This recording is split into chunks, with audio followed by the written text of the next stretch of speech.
Alors, s'il vous plaît, bonjour tout le monde. Ayant constaté le quorum, je déclare la séance de la Commission des institutions vertes. La Commission est réunie afin de procéder à l'étude du volet Relations internationales et francophonie des crédits budgétaires du portefeuille Relations internationales et francophonie pour l'exercice financier 2025-2026. Une enveloppe de 1h15 a été allouée pour l'étude de ces crédits. Avant de débuter, M. le secrétaire, y a-t-il des remplacements? Oui, M. le Président, Mme Massé-Sainte-Marie-Saint-Jacques est remplacée par M. Clich-Rivard Saint-Henri-Sainte-Anne. Merci beaucoup. Comme vous savez, on procède à une discussion d'ordre général par bloc d'environ 20 minutes, incluant les questions et les réponses. La mise aux voix de ces crédits sera effectuée à la fin du temps qui leur est alloué. Alors, on débute maintenant avec le député d'Acadie pour un premier bloc de 15 minutes, 7 secondes. Monsieur le député, s'il vous plaît. Bonjour, Monsieur le Président. Merci. Alors, Madame la ministre, bonjour. Bonjour à tous les collègues qui vous accompagnent et qui sont ici avec vous ce matin. Je tiens à saluer également les collègues de la banquette gouvernementale. Bonjour, ainsi que le collègue de la deuxième opposition. Alors, sans plus tarder, débutons ces crédits en relations internationales. Madame la ministre, vous connaissez la situation, bien sûr. Je pense que on peut affirmer que notre relation avec les États-Unis d'Amérique ne sera plus jamais la même. Ça a un impact sur les entreprises, ça a un impact sur notre capacité, évidemment, notre économie. J'ai rappelé à plusieurs reprises qu'il était important de diversifier les marchés pour l'économie du Québec. Et donc, moi, je m'attendais à ce qu'au budget, il y ait une augmentation de votre budget. Mais quand on regarde le budget des dépenses, volume 1, la stratégie de gestion des dépenses, on note à la page B16 que votre budget du ministère des Relations internationales et de la francophonie diminue de 7,2 millions. On dit que cette variation s'explique principalement par la fin de mesures de budget antérieures. Est-ce que vous pouvez nous en dire plus et comment vous allez faire pour être en mesure de bien représenter le Québec à l'étranger alors que votre budget diminue? Madame la ministre, s'il vous plaît. Oui, bonjour. D'abord, Monsieur le député de l'Acadie, vous allez me donner une petite minute pour que je puisse saluer tous les gens. Je suis bien ravie de vous retrouver à nouveau pour les crédits des relations internationales. J'en profite aussi pour saluer le collègue de la deuxième opposition, le député de Saint-Henri-Sainte-Anne, bonjour. Et aussi, je suis bien entourée par mes collègues, le député de Saint-Jean, le député de Vanier-les-Rivières, la députée de Laval-des-Rapides, la députée de Charlevoix-Côte-de-Beaupré et la députée de Vimont.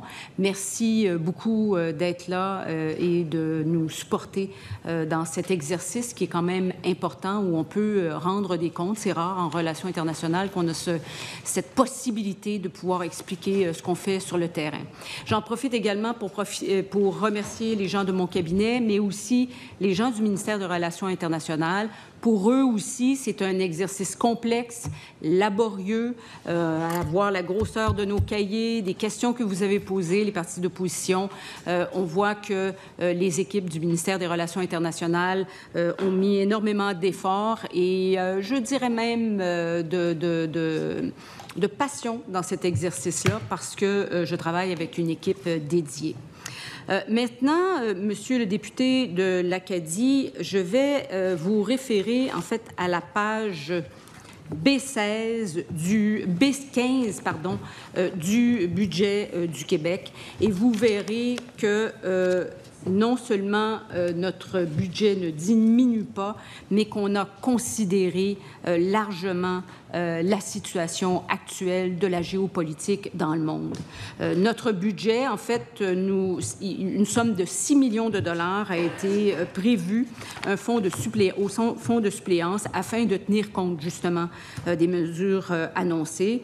Alors, notre budget se retrouve à peu près stable à celui de l'année dernière. Et à la page B16, c'est bien expliqué. C'est 6 millions dans le budget de cette année, l'année prochaine et jusqu'en 2030, si bien qu'on se retrouve avec une somme supplémentaire pour faire face à tous ces enjeux difficiles et complexes que la géopolitique actuelle nous impose. Et c'est une somme finalement supplémentaire de 30 millions de dollars. Alors, notre budget est complètement en phase avec, d'abord, nos demandes, mais plus que ça, avec la situation politique actuelle et économique, mais aussi, il est à peu près stable avec ce que nous avions l'année dernière. Donc, ce qu'on retrouve au volume 1 du budget des dépenses, au renseignement supplémentaire à B16, quand le gouvernement écrit que votre budget diminue de 7,2 millions, donc il ne diminue pas, il augmente. Vous êtes à la page B16 oui, B16, du budget ou du volume 1, budget de dépenses pour un crédits. Québec fort, stratégie de gestion des dépenses, dans les renseignements supplémentaires. Moi, ça me dit ici, le budget du ministère des Relations internationales diminue de 7,2 millions. C'est dans ce document. Oui, vous êtes dans le document des crédits. Alors, oui, là, je n'ai pas la page exacte parce que j'étais dans le budget. B16, la page. Mais regardez, le budget de base est de 128 millions de dollars, mais nous avons reconduit une somme de 6 millions de dollars par année jusqu'en 2030, si bien que le budget global du MRI pour cette année est de 134 millions, si bien que c'est à peu près stable à ce que nous avions l'année dernière. Je vous dirais que c'est une diminution d'à peine 1 par rapport à l'année dernière, une diminution de 1,5 million de dollars. Alors, je pense que nous sommes équipés pour pouvoir poursuivre. Ce qui était très important pour moi et pour mes équipes, c'était de protéger le travail sur le terrain. Et nous avons 34 bureaux dans 19 pays du monde et nous envisageons cette année d'ouvrir un bureau supplémentaire en Europe, si bien que nous aurons, et tout est budgété, une 35 bureaux dans 20 pays du monde. Mais vous admettez avec moi, Madame la ministre, que c'est une diminution. On est dans la marge d'erreur, Monsieur le député de l'Acadie. Honnêtement, là, quand on est à plus ou moins 1 % je pense que j'appellerais ça une diminution, j'appellerais ça un budget stable. D'accord. Non. Bon, moi, je vais plutôt parler d'une diminution. Puis si je vous ai bien entendu, si j'ai bien entendu votre réponse, c'est ce que vous avez également indiqué. Je vous remercie. Maintenant, autre question. Dans le volume 2, budget de dépenses, plan annuel de gestion des dépenses des ministères et organismes, ce document, il est écrit à la page 246 pour votre ministère avec la présentation du portefeuille. Attirer les talents dont le Québec a besoin. Votre ministère va intensifier son action, c'est écrit, pour attirer des travailleurs étrangers afin de répondre aux besoins spécifiques de l'économie québécoise. Il en fera de même auprès des étudiants internationaux qui contribuent à la vitalité des villes, des régions et des établissements d'enseignement. Pourtant, Madame la ministre, votre collègue, le premier ministre, crie sur tous les toits qu'il y a trop d'immigrants, que ça nuit au Québec, et qu'en plus, le ministre de l'Immigration réduit les seuils autant pour les travailleurs que pour les étudiants. Est-ce que vous parlez au Conseil des ministres? Comment vous expliquez que vous, dans les documents, c'est la mission de votre ministère, alors que d'autres ministères, dont le premier ministre, disent exactement le contraire?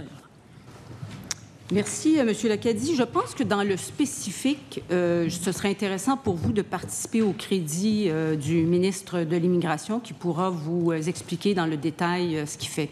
Actuellement, dans le réseau... Ça a été fait, M. le Président, parce que je suis le porte-parole en matière d'immigration.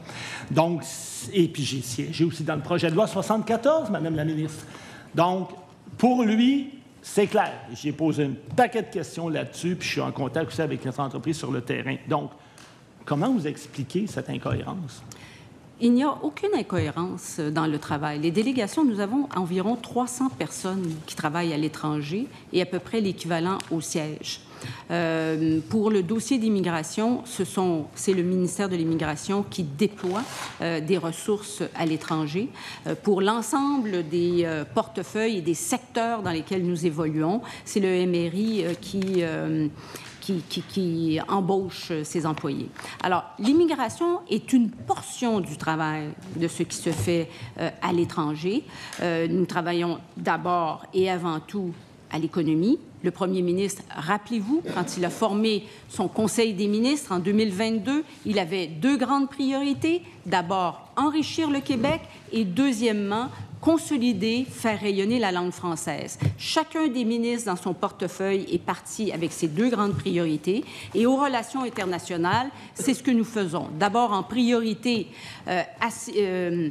mettre en lien les entreprises du Québec à l'étranger et s'assurer d'augmenter nos exportations à l'étranger et aussi au niveau culturel, travailler sur le rayonnement de la langue française et de sa culture. Merci. Pour ce qui est de l'immigration, c'est un des aspects, mais ce n'est pas la priorité des relations internationales à ce moment-ci. Monsieur le député Cazé. Oui, merci, Monsieur le Président. Alors, Madame la ministre, je suis certain que vous allez être d'accord avec moi pour dire qu'il est important de bien gérer des fonds publics et qu'il faut une rigueur budgétaire.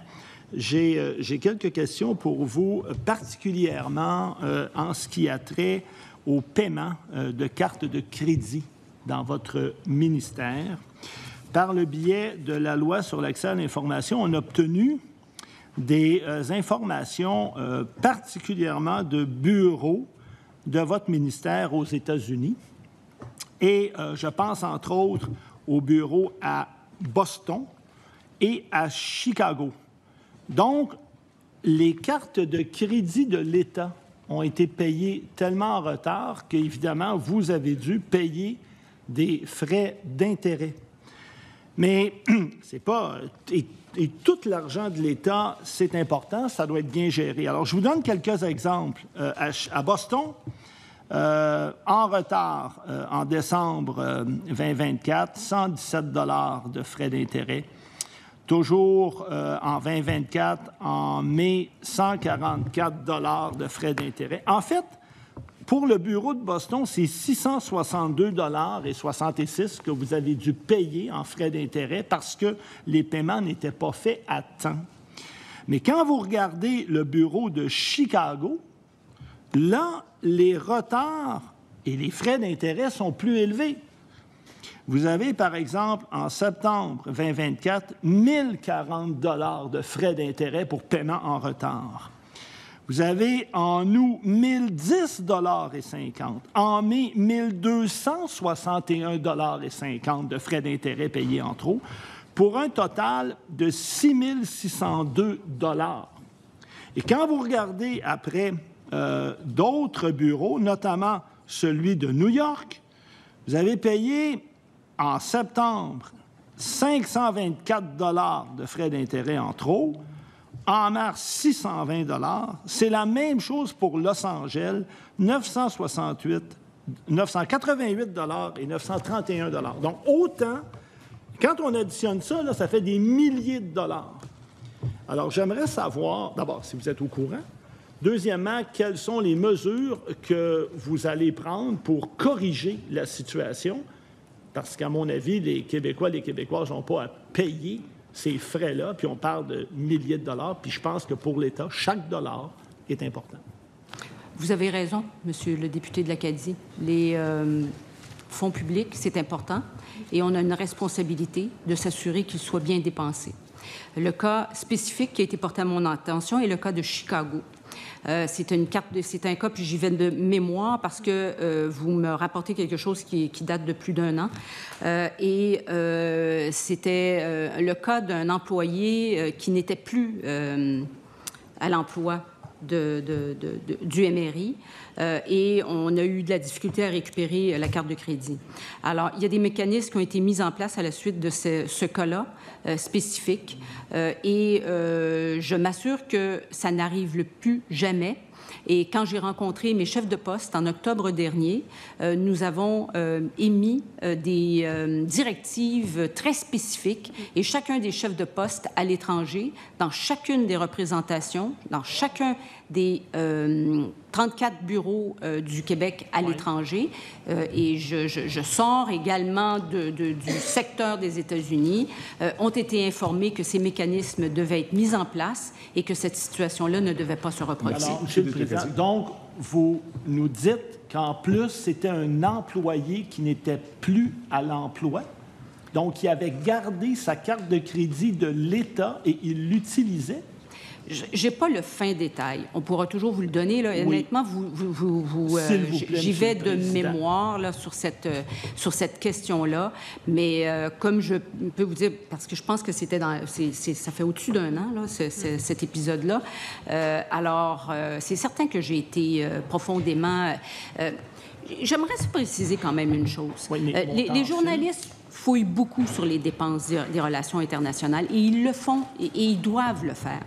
Et quand je suis arrivée en fonction, une des choses que j'ai faites, c'est de m'assurer que l'information soit complète et donnée. Je tiens à une transparence à l'ensemble du territoire. Mais on a quand même 34 bureaux sur le territoire. Alors, il y a une gestion à faire et il y a des mécanismes et des directives qui sont mises en place. J'ai d'autres questions dans la même ligne.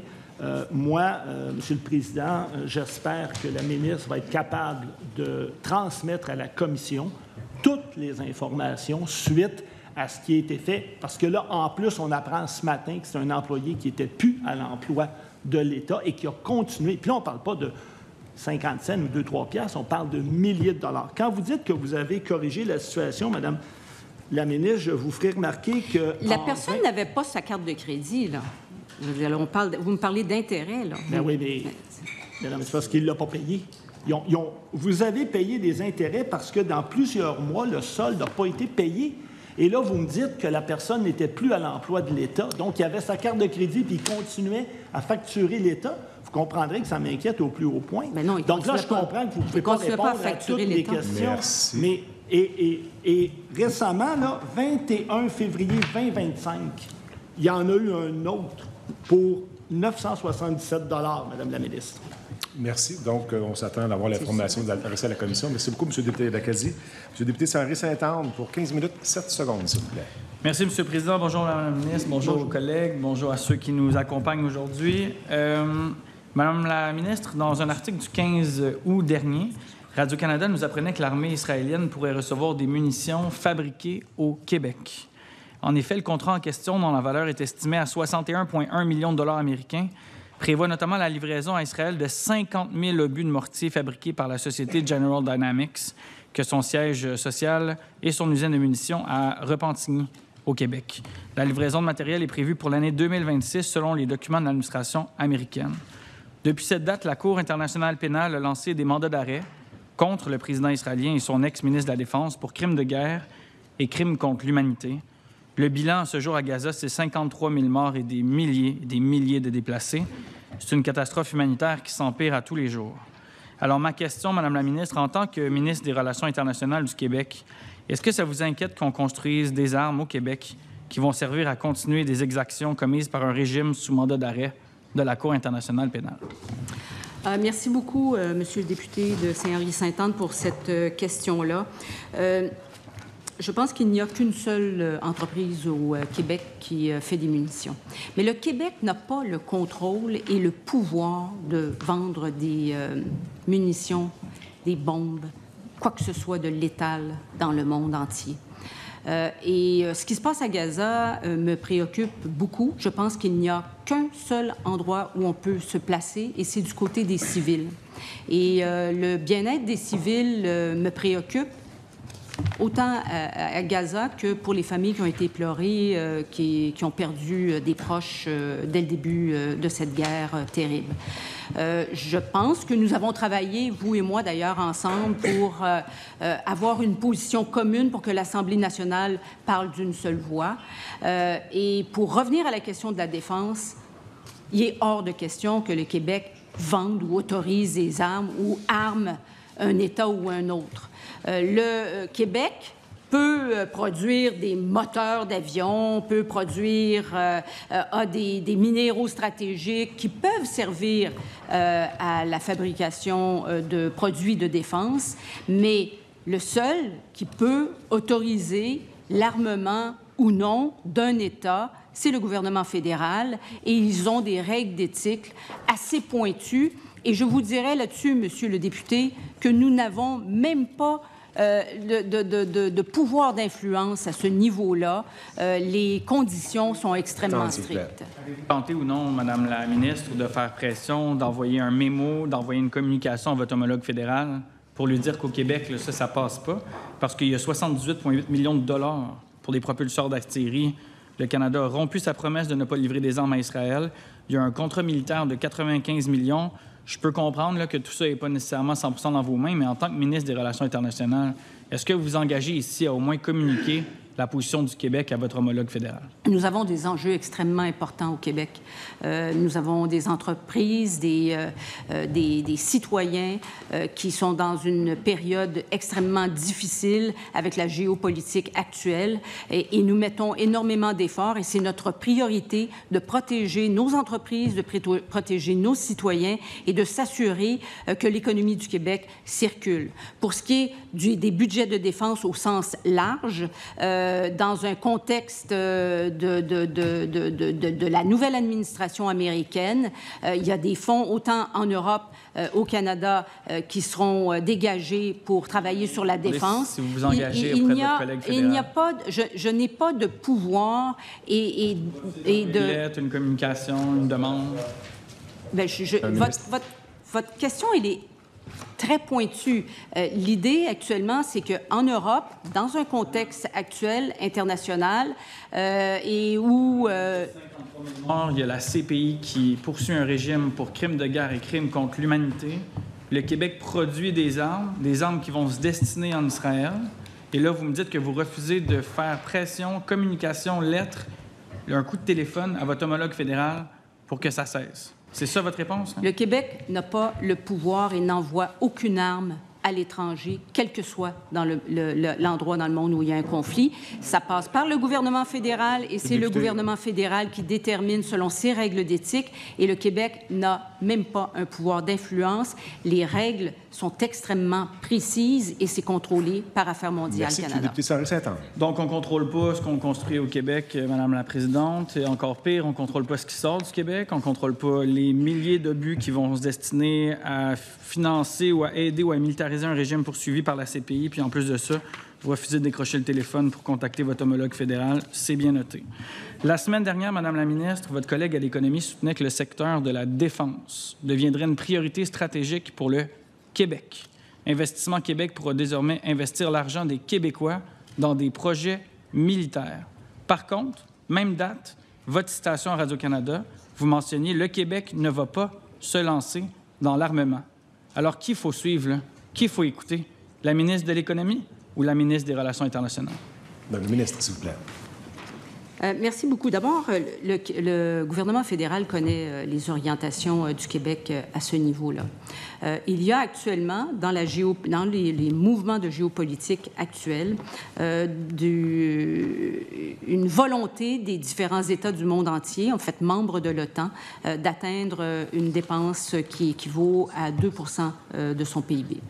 Le Canada, actuellement, est en bas de cette norme-là, je pense 1,27 ou 1,30, en fait, et s'est donné des objectifs. En Europe, compte tenu de la nouvelle géopolitique, il y a également beaucoup d'argent qui sera investi en défense. Le Québec n'a pas le pouvoir de vendre des balles, des bombes, des grenades, des fusils, des mitraillettes, des tanks, mettez ça comme vous voulez. Mais le Québec a une expertise, notamment en aérospatial, en drone, en intelligence artificielle et dispose également de différents produits comme aluminium, acier, nickel, minéraux stratégiques et critiques. Et le gouvernement du Québec espère tirer sa part dans cette économie et dans ces dépenses qui auront lieu au cours des prochaines années.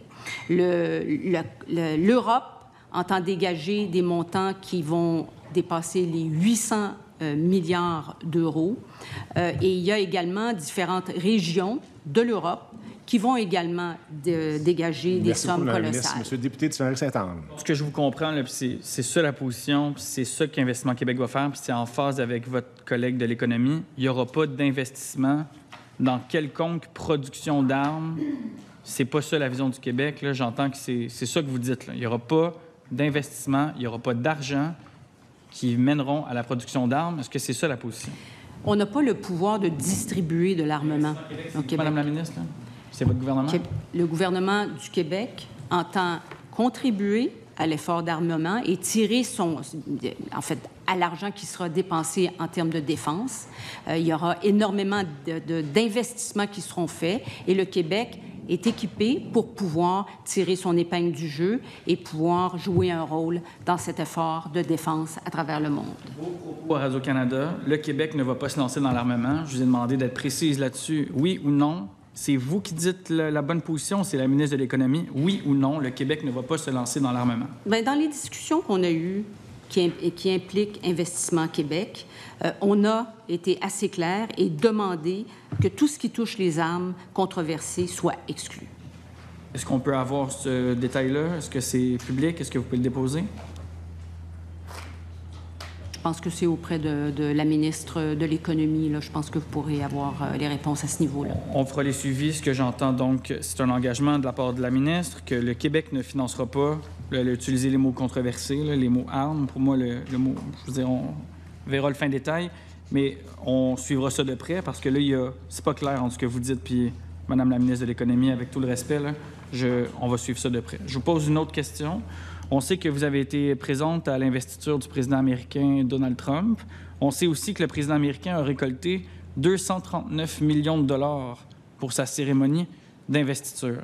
Alors, j'aimerais savoir à combien se chiffre le billet d'entrée pour la ministre du Québec, la ministre des Relations internationales, à un tel événement. Où est-ce que vous vous trouviez? Combien ce séjour a coûté aux contribuables québécois? Et à quel ordre a été fait le chèque? Est-ce que c'est un chèque qui est fait au fonds de campagne de M. Trump ou si c'est à l'État américain? Madame la ministre, s'il vous plaît. C'est une petite question sympathique, quand même. Non. Non, Monsieur le député Saint-Jean. Non, mais quand même, je l'ai entendu. Je retire. Merci, c'est retiré. Merci. Madame la ministre. Non, le Québec n'a pas fait de chèque à la campagne de M. Trump. En fait, aucun chèque au Parti républicain ni au Parti démocrate. Entendons-nous là-dessus. Le gouvernement du Québec est invité à l'installation du nouveau président, quel qu'il soit, et d'autres ministres avant moi des Relations internationales sont allés.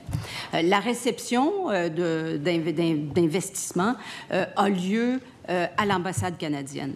Et le privilège, ou en fait l'accès qu'on peut avoir en participant à cette réception-là, c'est que des centaines de personnes sont invitées et il y a des lobbies américains ainsi que les lobbies canadiens et québécois qui sont présents. Alors, moi, mon rôle, je n'ai pas été invitée au Capitole, mais je pense que la réception a eu lieu dehors cette année, mais moi, j'ai été invitée à l'ambassade canadienne et je pense que c'était extrêmement important que le Québec soit présent, particulièrement pour cette réception-là, pour pouvoir discuter avec les lobbies américains de l'aluminium, les lobbies américains de l'acier, de l'aérospatial, de l'alimentation, de l'agriculture. Merci. Monsieur le député. Canadienne, il n'y a pas de billet d'entrée. Là. Vous êtes la bienvenue dans l'ambassade canadienne sans problème.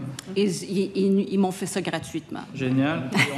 On a le total du voyage. On sait combien ça a coûté aux contribuables québécois. Oui. Est-ce que je le sais? Oui, j'imagine. J'imagine.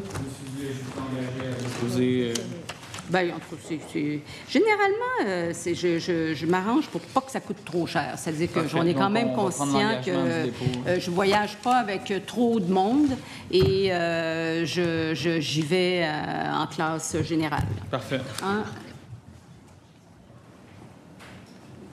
Ça, on me dit que j'ai même pas couché à Washington. Parfait. J'ai couché à Baltimore justement pour économiser. Donc, vous pourrez juste déposer le détail, Madame la ministre, c'est bon? Si vous voulez les détails, Parfait. oui, je pense Parfait. qu'on va Merci. être capable de fournir ça. Madame la ministre, puis je vous remercie de répondre rapidement comme vous le faites. J'aimerais savoir à combien de funérailles de dignitaires étrangers vous avez assisté depuis le début de votre mandat?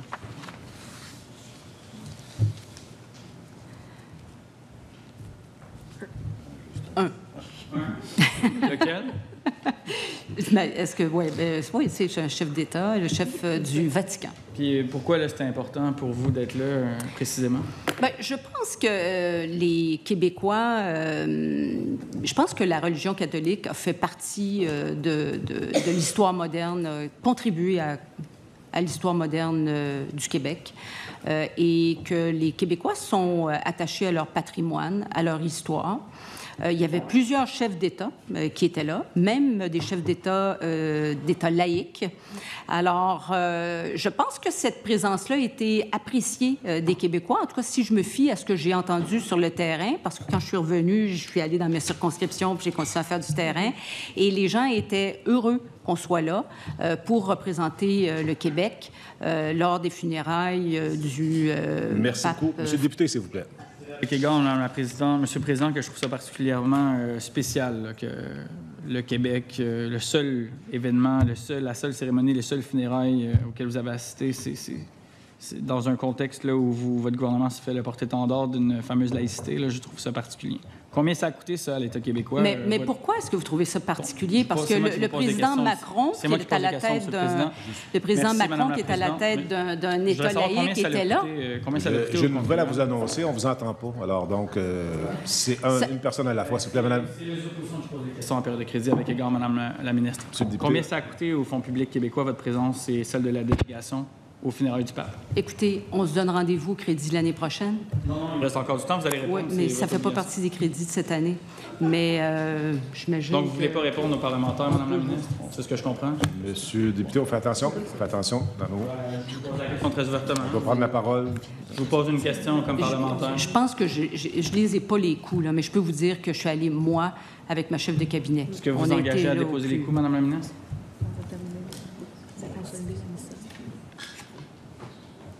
Il reste 30 secondes. Dans la transparence, et on ne cachera pas ces coups-là. Donc oui, il y a un engagement. Ça va être... Là, parce que je ne veux pas m'engager dans la semaine prochaine, là, mais je veux dire, ça va être diffusé. Monsieur le député, il reste 17 secondes. Là. Vous en parlez là, sur le respect des réponses puis la reddition de comptes. Je note qu'à peu près 60 % de nos questions n'ont pas été répondues. Donc, je vais vous inviter à revoir ça. L'ensemble des questions sont pertinentes, puis 60 % des questions des oppositions, de la deuxième opposition, n'ont pas été répondues. Donc, je vous inviterai à regarder votre cahier de crédit. Merci. Merci beaucoup. Merci beaucoup, s'il vous plaît. Alors, monsieur le député d'Acadie, pour 15 minutes, 7 secondes, s'il vous plaît. Merci, Monsieur le Président. Dans les renseignements généraux, les réponses que nous avons obtenues à l'opposition officielle, j'attire votre attention sur les déplacements hors Québec dans le cadre de l'étude crédit. C'est J'essaie de vous retrouver la question. C'est 1 de 9. C'est au début du cahier. Il y a le ministre délégué à l'économie qui s'est rendu au Consumers Electronic Show à Las Vegas pour un montant de 6 465,30 $. Est-ce que vous pouvez m'expliquer d'abord la pertinence et deuxièmement, qu'est-ce que ça a rapporté pour le Québec? Parce que quand je le lisais, là, c'était pas évident pour moi. Je peux difficilement répondre pour le ministre délégué à l'économie. Je pense que si vous voulez avoir ce détail-là, c'est à lui qu'il faudrait poser la question. Là. Moi, je vais répondre pour mes missions à moi, mais je pense que la question doit être adressée à la bonne personne si vous voulez avoir la bonne réponse. Sauf que, si vous permettez, Monsieur le Président, c'est que l'information, on la retrouve dans vos crédits, Madame la ministre. Alors, c'est comme ça que moi, comme député de l'opposition, je suis alerté.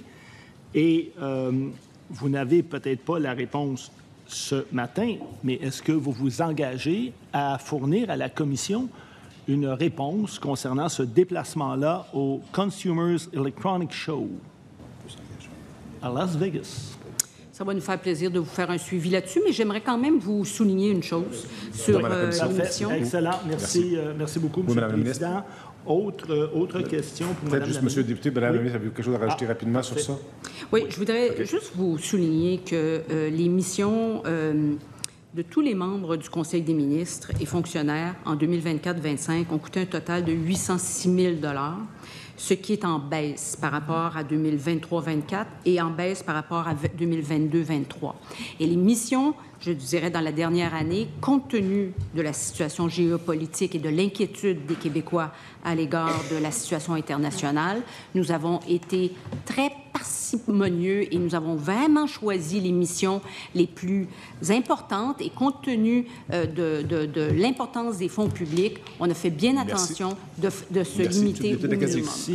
Merci, M. le Président. Alors, justement, autre question sur un autre voyage. Celui-ci, c'est la ministre de l'Économie à Davos, en Suisse, pour un montant de 47 166,45 $.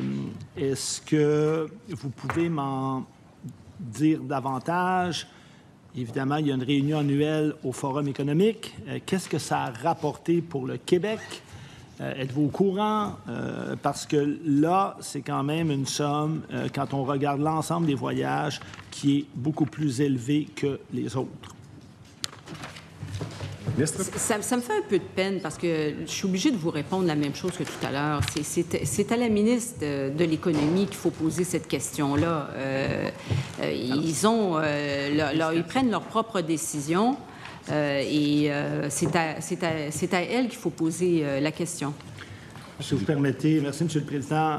Comme je vous le disais tout à l'heure, Mme la ministre, c'est dans votre cahier de crédit qu'on a trouvé ces sommes-là. Et parmi tous les voyages, c'est le montant de loin qui est le plus important, ce qui a d'ailleurs attiré mon attention. Alors, je comprends que vous vous engagez envers la Commission à fournir éventuellement. Puis moi, ce qui m'intéresse surtout, c'est les retombées de ça. Qu'est-ce que ça a rapporté pour le Québec? Maintenant, on va... Oui. Est-ce que j'ai un engagement de la ministre? Bien, plus que ça, c'est parce que chaque mission a ses objectifs. Et Davos, c'est quand même un grand forum économique. Alors, elle est certainement capable d'expliquer. Elle est aussi consciente que moi de la situation, de la façon dont on dépense l'argent public.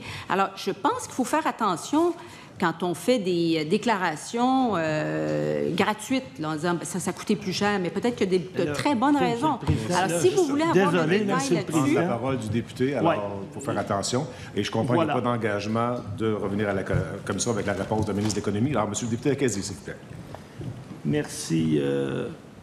Merci, M. le Président. Donc, maintenant, francophonie économique. Il y a eu le sommet de la francophonie. C'était en France. Si mon souvenir est bon, c'était à Villers-Cotterêts.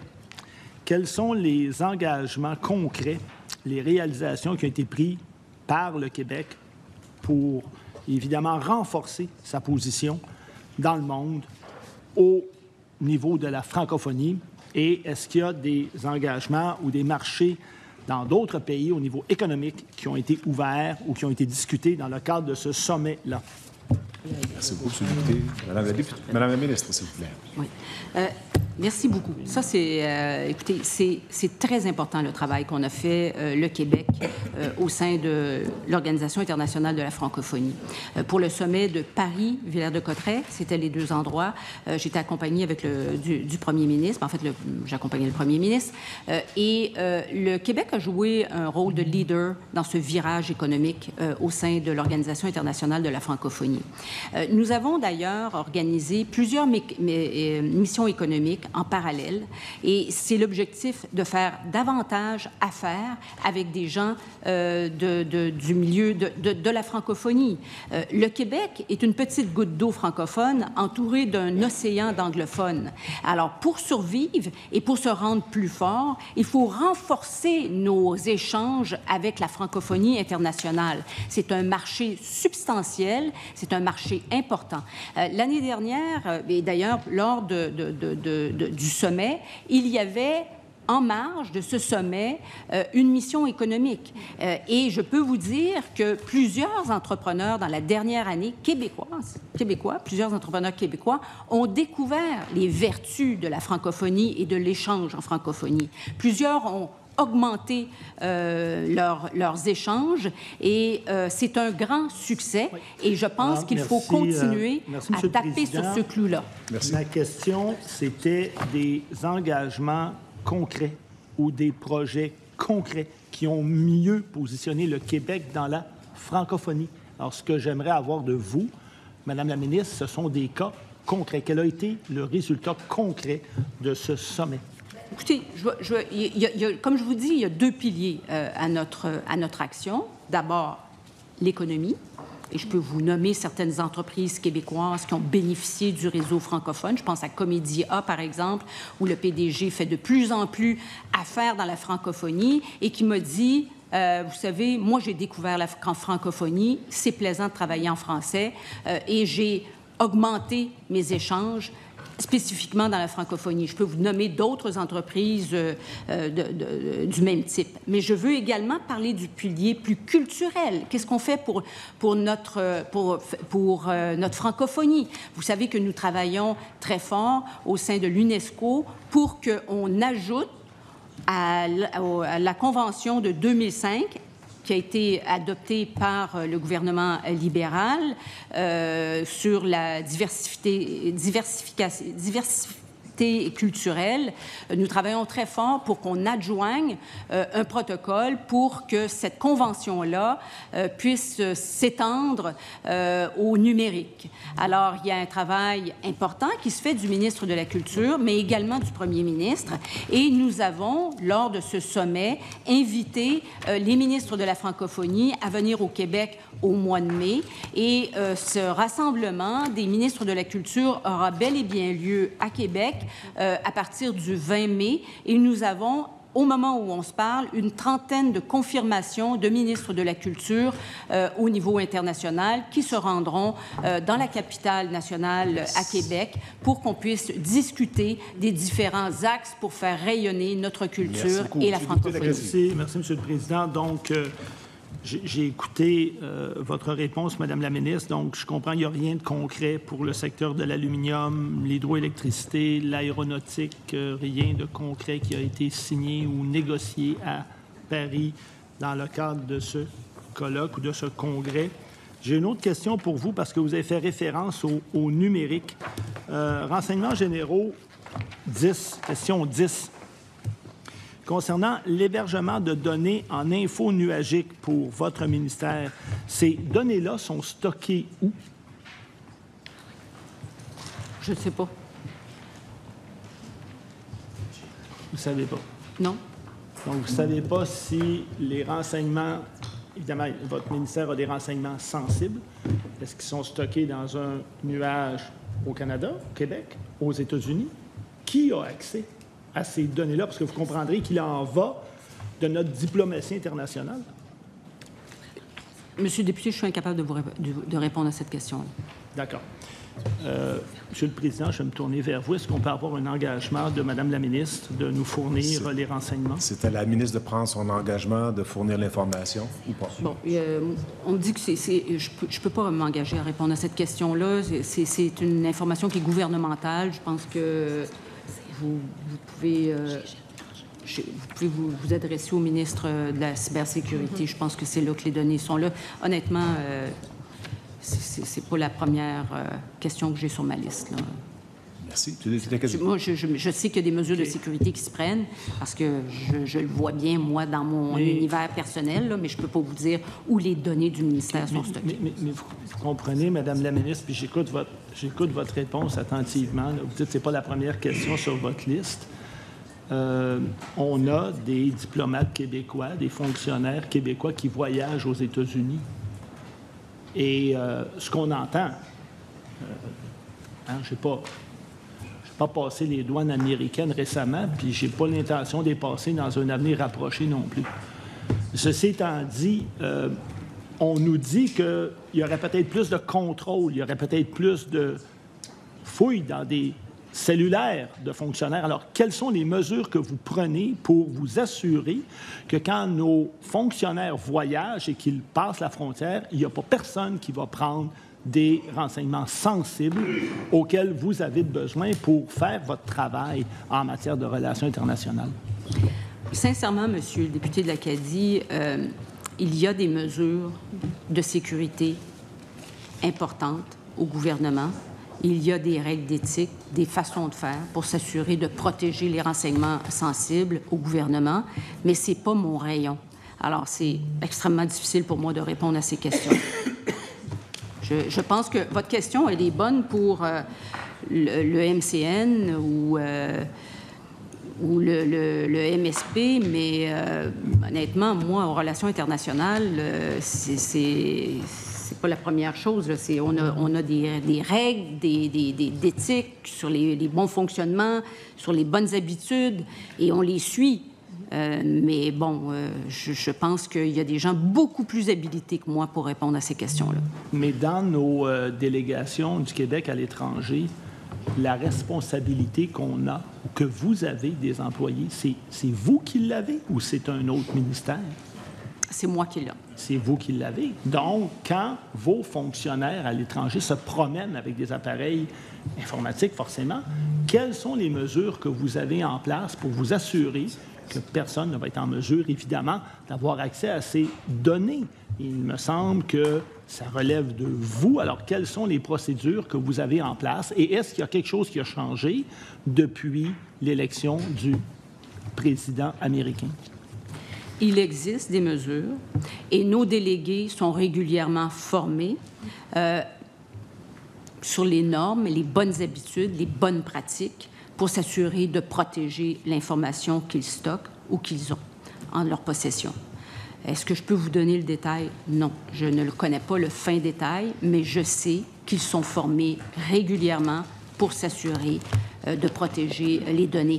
Et c'est la même chose pour moi et pour mon équipe au cabinet. Tout le monde se promène avec des données sensibles et on est bien conscient de ça. C'est pas propre aux relations internationales. C'est un effort qui est gouvernemental et tout le monde, quel que soit son niveau, doit pouvoir protéger des informations sensibles. Et il y a des mesures en place, des moyens, des bonnes pratiques que nous suivons le plus possible à la lettre. Je vous remercie, M. le Président. Maintenant, j'ai quelques questions relativement à l'Office de la jeunesse. Si j'ai bien lu dans le budget, il est mentionné qu'au cours des prochains mois, le gouvernement transformera la gouvernance de l'offre de services en matière de mobilité internationale des jeunes en intégrant les activités de l'Office au sein du ministère des Relations internationales et de la francophonie. Quelles sont les raisons qui motivent cette réorganisation structurelle? Rapidement, Mme la ministre, s'il vous plaît. C'est important, par moment, de faire du ménage. Il y a des pratiques qui durent depuis très longtemps et des fois, on veut simplifier les choses et même les améliorer. Et dans ce cas-ci, c'est justement de simplifier la structure administrative et de bonifier l'offre.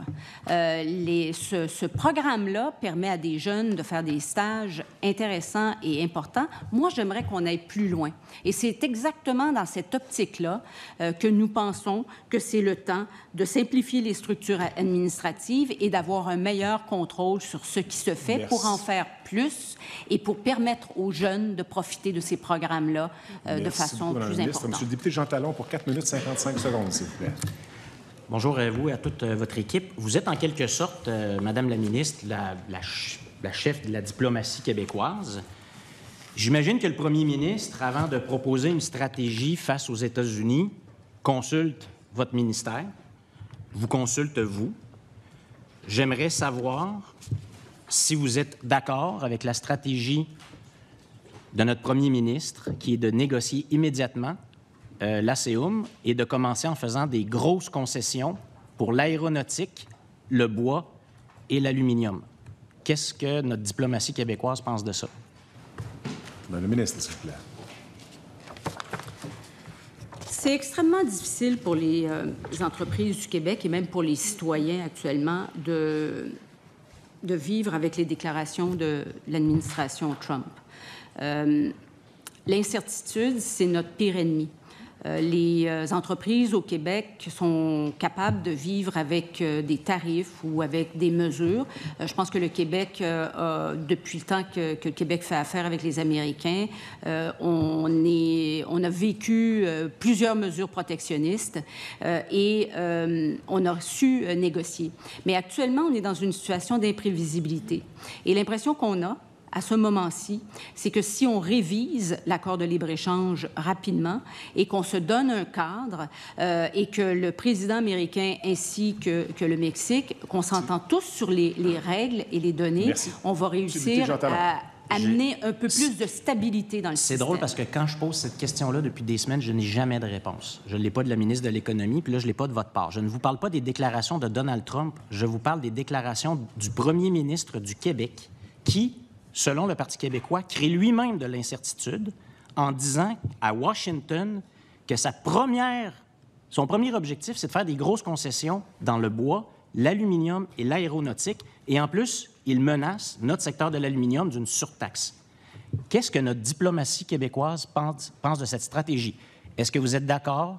Est-ce que nos représentants à Washington sont en train de parler actuellement de grosses concessions du Québec dans le bois, l'aluminium et l'aéronautique?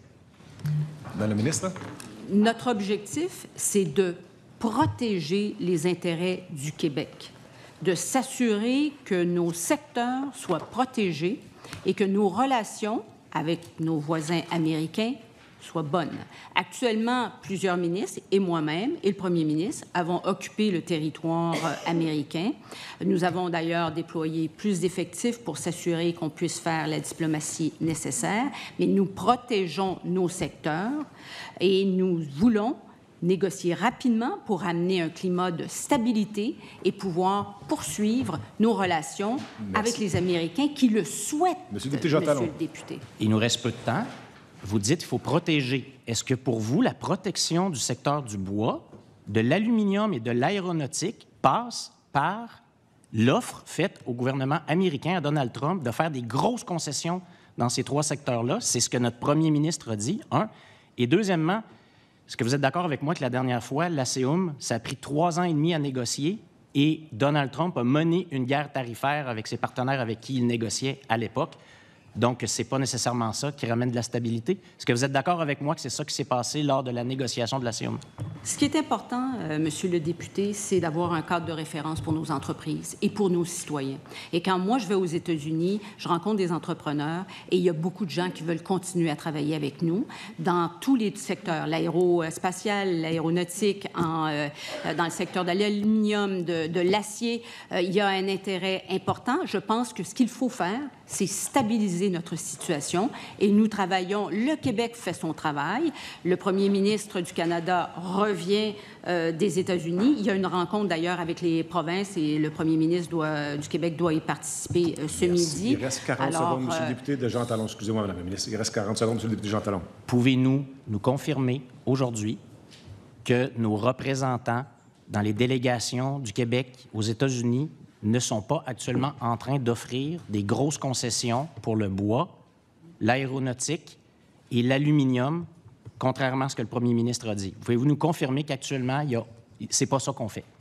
Actuellement, nos représentants, nos chefs de poste aux États-Unis, nous en avons 9, font des efforts importants de diplomatie pour protéger le Québec contre les tarifs qui sont imposés actuellement. Merci beaucoup, Monsieur le député d'Acadie, pour 13 minutes 26 secondes, s'il vous plaît.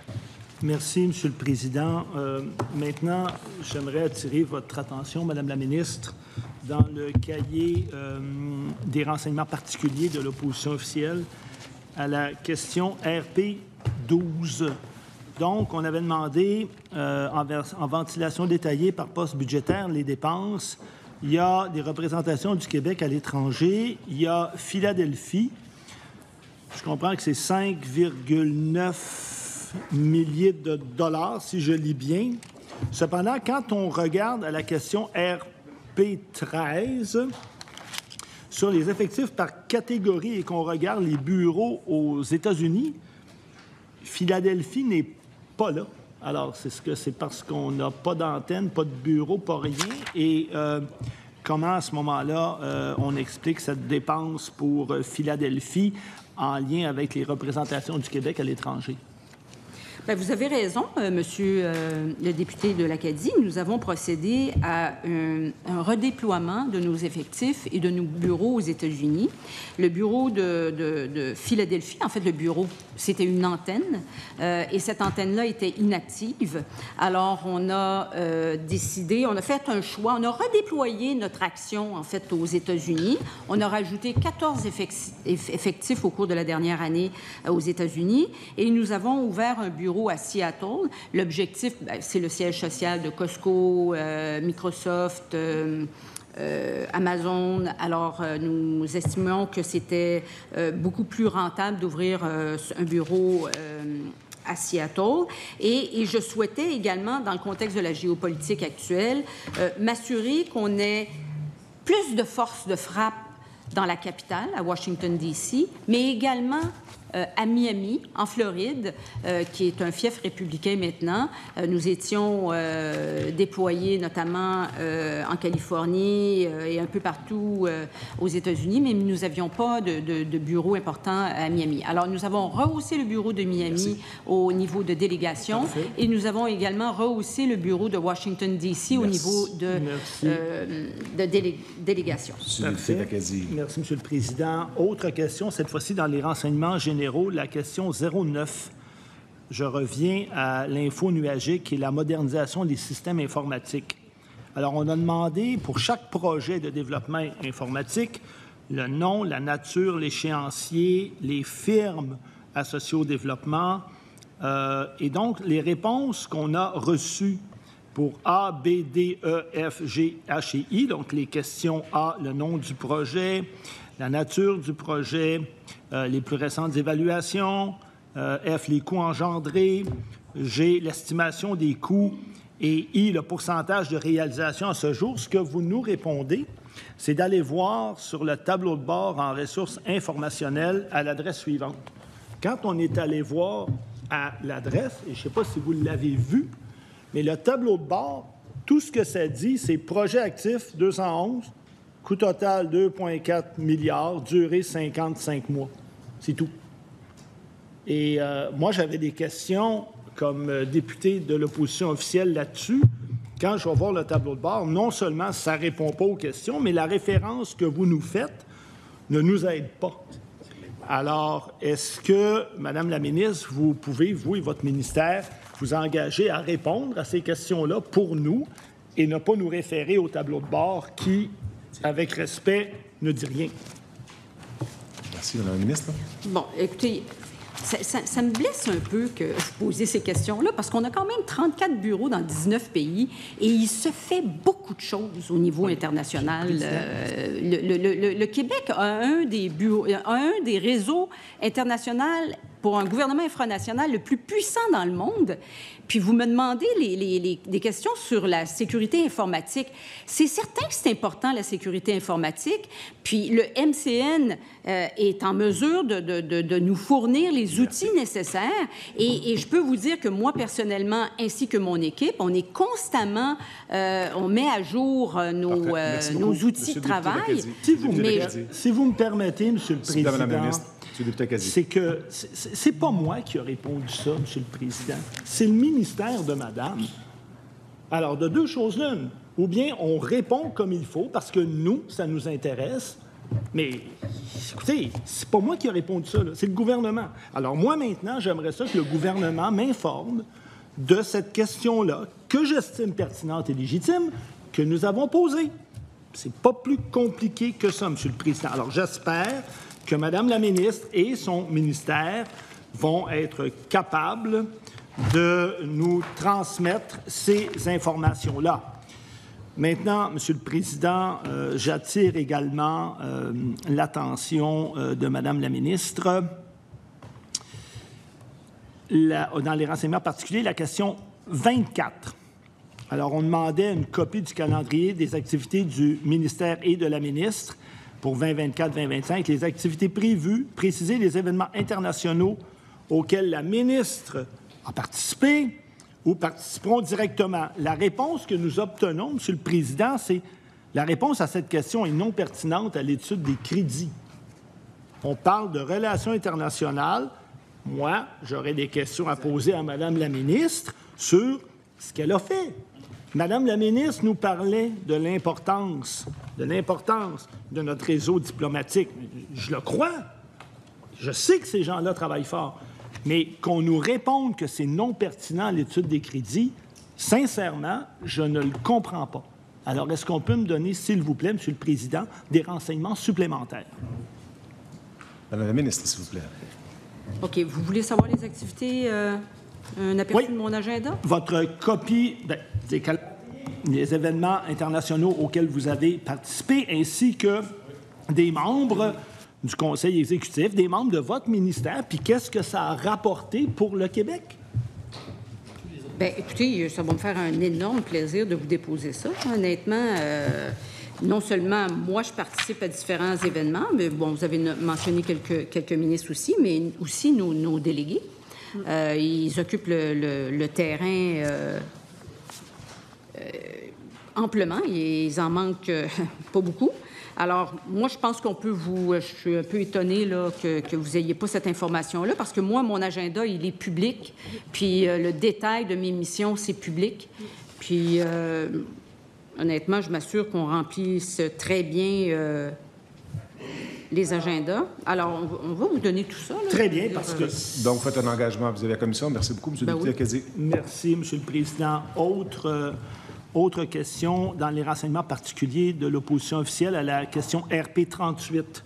Dans notre cahier, on voulait savoir pour 2024-2025 l'état d'avancement concernant les échanges économiques avec les autres pays, notamment l'objectif de doubler les exportations avec la France. Et vous vous rappellerez, M. le Président, si mon souvenir est bon, c'était un engagement du premier ministre de faire en sorte que nos délégations à l'étranger aient un volet plus économique.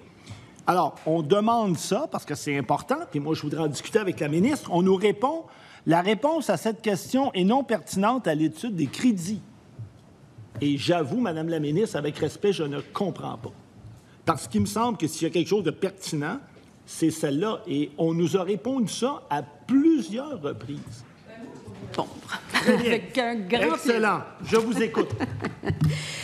Bon, d'abord, les échanges économiques du Québec à l'international, c'est 250 milliards de dollars. J'arrondis pour fin de discussion. Vous me pardonnerez sur les détails, mais on pourra, si vous voulez aller dans les détails, on trouvera bien le moyen de s'organiser.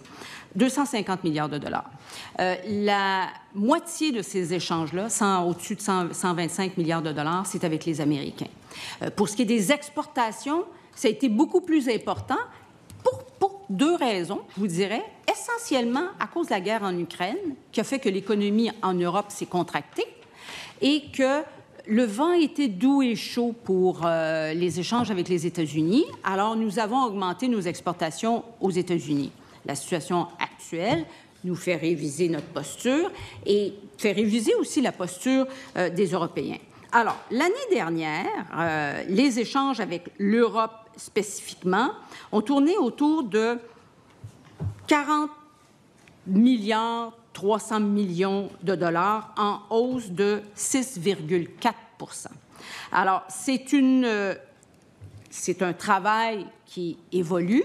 Maintenant que la circonstance géopolitique est en changement, les priorités que nous avons, c'est de diversifier nos échanges. Alors, nous avons comme priorité de travailler d'abord au Canada, mais en Europe également. Et je le disais un peu plus tôt, l'Union européenne va faire un effort important en termes de défense. Et nous avons nos entrées dans plusieurs régions en Europe. Et nous avons l'intention d'insister, et déjà le travail a commencé à ce niveau-là, et on espère ouvrir un nouveau bureau en Europe au cours de la prochaine année et de pouvoir continuer à avoir des échanges en augmentation. Merci beaucoup, M. le député Lacazzi. D'ailleurs, quand vous parlez du nouveau bureau, est-ce que vous référez à celui de Stockholm? Je réfère effectivement à celui de Stockholm. Le bureau, il est budgété dans le dernier budget. Ça va se faire, c'est prévu. On n'aura pas besoin de fonds supplémentaires pour installer ce bureau-là. Bien, parce que, justement, dans le cahier des crédits, quand on a posé des questions, vous irez voir sur le bureau de Stockholm, on nous a répondu qu'il y a plusieurs informations qui n'étaient pas disponibles et vous avez invoqué des dispositions de la loi sur l'accès à l'information. Et pourtant, c'est dans la sphère publique. Vous l'avez dit dans une conférence. Donc là aussi, j'ai eu un peu de difficulté à avoir de l'info, mais qu'importe. Réponse 43 dans notre cahier de crédit.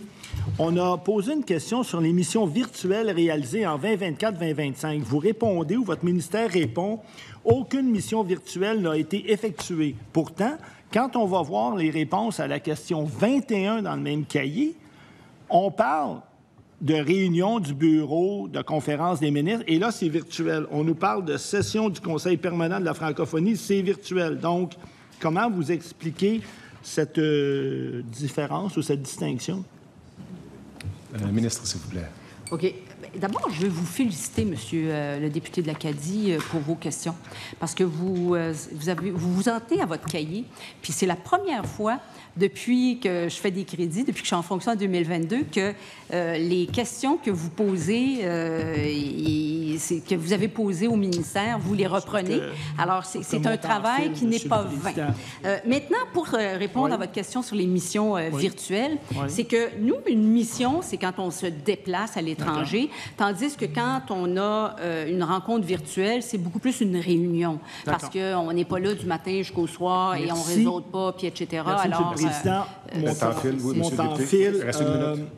Vous vous souviendrez, l'an passé, je vous avais posé plusieurs questions relativement à l'état de santé de vos employés, particulièrement en lien avec ce qui s'était passé au bureau à Houston, si ma mémoire est bonne. Quel est l'état de la santé de vos employés maintenant? Quelles sont les mesures que vous avez prises pour vous assurer qu'ils sont en bonne santé? On parlait à ce moment-là dans les journaux de toxicité. Et en terminant, comment vont les rénovations au bureau à Paris? Les rénovations au bureau de Paris sont complétées. Le bureau a été ouvert et ça s'est fait dans les temps et dans les budgets alloués. Alors, j'ai une grande fierté parce que c'est un beau bureau, c'est notre premier bureau. Alors, le bureau est ouvert et si j'invite tous les Québécois qui veulent passer par le bureau de Pergolèse d'y aller. Alors, ça, c'est réglé. Pour ce qui est de l'état de santé des employés du réseau à l'étranger, il y a un travail de surveillance constant à faire. C'est tout le temps qu'on a. Je vais céder la parole à la députée de Laval des Rapides pour 8 minutes 17 secondes, s'il vous plaît. Merci, M. le député Acadie. Merci, M. le Président. Salutations à la ministre, à ses équipes, cabinet, Mairie-F, collègues de la banquette gouvernementale, députés des oppositions. Madame la ministre, sur l'UE, depuis que l'administration Trump est au pouvoir en janvier 2025, le Québec conçoit plus que jamais l'importance, évidemment, de diversifier ses partenariats à l'étranger. En mars 2024, vous avez signé une lettre d'intention pour joindre le Comité européen des régions de l'UE, de l'Union européenne. Est-ce que vous pouvez nous dire où nous en sommes présentement? Aussi, quel est l'avantage de joindre ce Comité des régions de l'UE? Madame la ministre. Merci beaucoup pour cette question-là, parce que c'est un dossier qui me rend très fière. On a fait un débriefing un vendredi après-midi, quelques personnes au sein du cabinet, il y a au-dessus d'1 an, et on se demandait comment est-ce qu'on pourrait faire plus en Europe. Et on se disait, est-ce qu'on serait capable de rentrer dans l'Union européenne? Évidemment, on fabulait un peu parce que le Québec est quand même un État infranational et l'Union européenne, ce sont des États proprement dits. Et on a un peu passé la fin de semaine là-dessus. Moi-même, je me suis mis sur le téléphone, puis j'ai un conseiller de mon cabinet aussi qui s'est mis sur le téléphone durant la fin de semaine. Et le lundi, on avait découvert que le Comité des régions de l'Union européenne existait. Alors, le Comité des régions de l'Union européenne, c'est 658 régions et villes de l'Europe situées dans les 27 pays de l'Union européenne. Nous avons, nous, 6 bureaux actuellement et, comme j'ai dit tout à l'heure, nous espérons en ouvrir un 7e. Mais, en étant membre du Comité des régions, ça nous donne accès à plus d'une région. Alors, ça nous donne accès à toutes ces régions-là. Alors, nous avons commencé les démarches et nous avons, bien avant l'élection de l'administration Trump et bien avant que l'Union européenne que le Canada commence à réfléchir aux liens qu'il pourra avoir avec l'Union européenne, nous avons signé une lettre d'intention. Quand je suis allée en Belgique dans le mois dernier, j'ai eu des rencontres, en fait, avec des représentants notamment de la Wallonie, qui est membre du Comité des régions. La Wallonie, c'est l'équivalent d'un gouvernement infranational de la Belgique.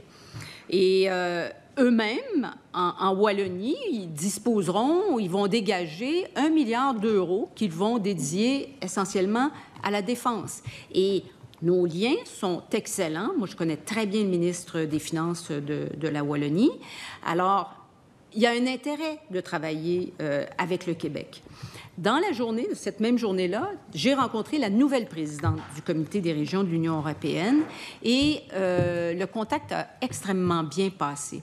Alors, nous voulons passer de cette lettre d'intention à une entente en bonne et due forme et qui nous donnera accès, évidemment, j'espère participer à une de leurs activités pour pouvoir présenter le Québec aux différentes régions de l'Union européenne et expliquer ce que nous avons à offrir.